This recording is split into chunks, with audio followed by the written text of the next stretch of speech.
जय भीम दोस्तों, स्वागत करते हैं आपका।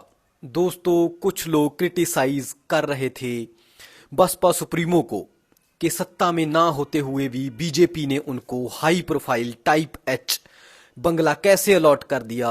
और इसी बात को क्लियर करने के लिए बहन कुमारी मायावती जी ने अपनी रिसेंट प्रेस कॉन्फ्रेंस में अपने टाइप एच बंगले की बात रखी कि क्यों और कैसे उनको जय बंगला मिला। आओ सुनते हैं जय एक क्लिप, फिर उनको आपको बताएंगे कि कैसा होता है टाइप एच बंगला और किन लोगों को किया जाता है अलॉट और इसको प्राप्त करने की योग्यता क्या है। भी जो गलत व गुमराह करने वाली बीएसपी को नुकसान पहुंचाने की बातें षड्यंत्र के तहत प्रचारित की जा रही है, उससे भी लोगों को अति सावधान रहने की जरूरत है।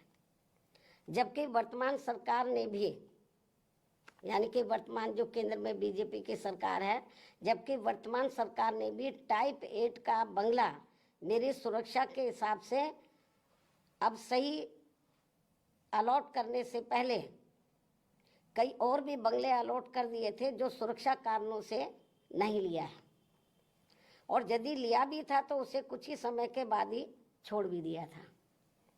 तब फिर अंत में अब मुझे टाइप 8 का सही बंगला अलॉट किया गया है, जिसे मैंने स्वीकार भी कर लिया है,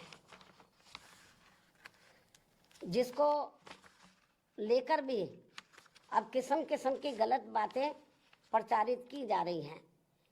हाँ जी दोस्तों, जैसा कि मायावती जी से आपने सुना कि इस टाइप एच या कह लो कि टाइप 8 बंगला मिलने से पहले केंद्र की बीजेपी सरकार ने उनको छोटे बंगले भी अलॉट किए थे, जिनको या तो स्वीकार नहीं किया गया मायावती जी के द्वारा या फिर स्वीकार करने के बाद छोड़ दिया गया सुरक्षा कारणों की वजह से। दोस्तों, अब बात करते हैं इस टाइप एच कैटेगरी के बंगले की, बात करेंगे इसकी विशेषताओं के बारे में और बात करेंगे कि किन लोगों को मिलता है टाइप एच बंगला, कितने बेडरूम होते हैं, कितने पार्क लॉन एक्सेट्रा होते हैं इसमें। टाइप एच बंगला एक हाई सिक्योरिटी कैटेगरी का बंगला होता है जो संवैधानिक पदों पर काम कर रहे या पास्ट में काम कर चुके लोगों को दिया जाता है। जय बहुत ही रेयर लोगों को मिलता है, एक्स पीएम, सीएम, राज्यपाल, जिन लोगों को हमारे देश में जिन लोगों को हमारे देश में जेड प्लस सिक्योरिटी या एसपीजी सिक्योरिटी प्राप्त है, उन लोगों को ही जय टाइप एच बंगला मिल सकता है। दिल्ली में इनकी मेन लोकेशन लुटियंस दिल्ली में है, जो कि दिल्ली का सबसे पॉश एरिया है। टाइप एच बंगला करीब 2-3 एकड़ में बना होता है, जो कि बहुत ज़्यादा खुला डुला और स्पेस होता है, और इसमें 10-12 बेडरूम होते हैं, स्टडी रूम, किचन, सुरक्षा गार्डों के रहने के लिए अलग से क्वार्टर बने होते हैं, स्वीपर, कुक, माली, सब तरह की सहूलियत होती है इसमें।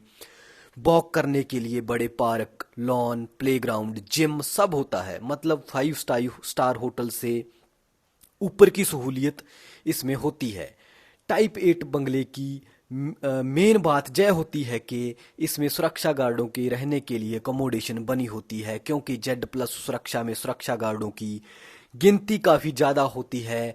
अगर उनको रात में रहने सोने की सुविधा ना मिले तो दिक्कत होती है।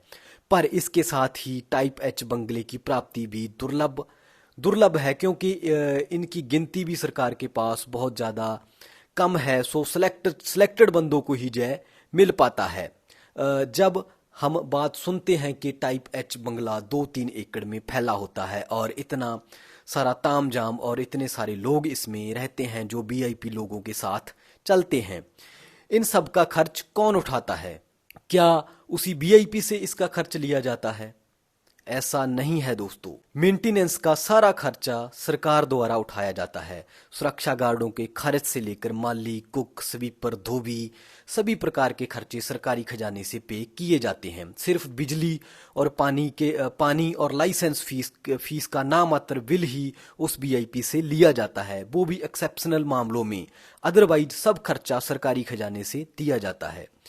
इन बातों को जानने के बाद हमें महसूस होता है कि नेताओं को कितना प्रिविलेज है हमारे देश में देश के सरकारी खजाने से कितना सारा जो पैसा है खर्च है उन पर किया जाता है। दूसरी ओर आम जनमानस को ना तो अच्छी स्वास्थ्य सुविधाएं मिल पाती है और ना अच्छी रहाइश मिल पाती है। देश का बड़ा हिस्सा जो है वो बेसिक सुविधाओं से भी वंचित है। हमारे देश भारत में देश के नेताओं को आम जनमानस के जीवन सत्र को सुधारने के लिए अच्छे और सच्चे दिल से काम करने की जरूरत है और पॉलिसीज बनाने की जरूरत है कि आम जनमानस के जीवन में उनकी लाइफ में सुधार हो सके।